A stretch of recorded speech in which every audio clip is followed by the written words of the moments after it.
Bill Gates, founder of Microsoft, he said, DNA is like a software program, but it's much more complex than anything we've been able to design. Bill Gates has said that DNA is like a computer program, only much more complex than any we've been able to devise. And if you reflect on that even for a minute, it's a highly suggestive observation. It certainly is.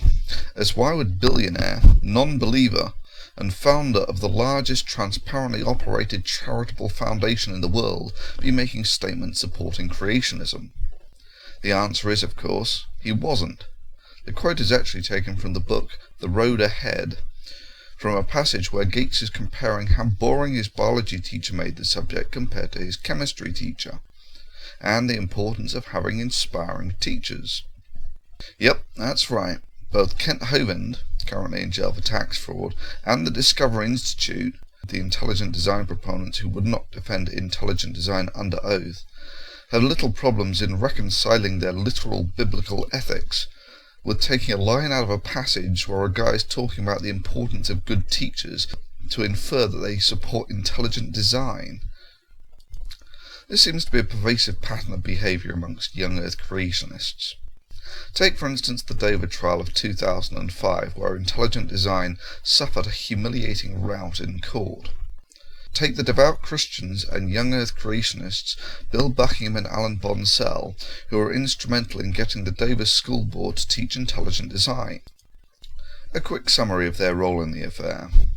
After Bill Buckingham and Alan Bonsell, at the time both school board members, had got the intelligent design proposal through the school committee, 60 creationist textbooks had conveniently showed up at the school, and so the trial lawyers wanted to know the origin of these books. Both Buckingham and Bonsell had sworn in their depositions that they did not know who donated the 60 copies of Pandas to the high school. But by the time Buckingham took the witness stand, a different story emerged. Buckingham had gotten up in front of his church and asked them to donate money to buy these books. And they did. And then he wrote a check out of his own checking account for $850, and he gave it to Alan Bonsell. And Alan Bonsell, for some reason, gave the money to his father, who went and bought the books, and then they showed up. It's a pretty astonishing lie to tell, under oath, no less, during a deposition. Bonsell told the same lie, even though he had given the check to his father to buy the books. During his deposition, he said, I have no idea where the money came from, none whatsoever. They just pleaded ignorance the entire time. In fact, this was during the trial. One of the more entertaining moments of the trial was that when Bonsell was on the witness stand, Judge Jones actually interrupted the cross-examination and took over the questioning himself on this issue and started asking him why didn't, in fact, he said to the attorneys, give me a copy of his deposition. And they brought a copy of Bonsell's deposition up there, and the judge opened it and said, you said this. You said you didn't know. Why didn't you say you got the check from Buckingham and you gave it to your father?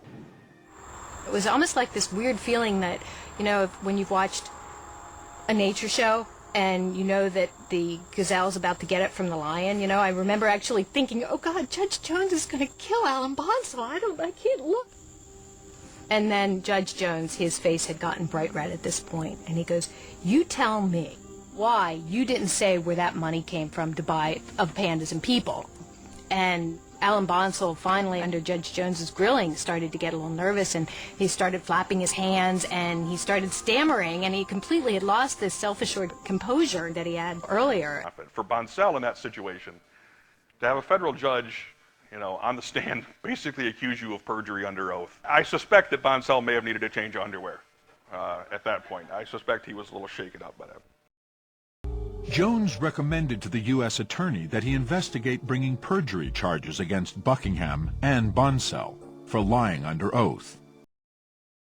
The 139-page opinion ruled that intelligent design is not science.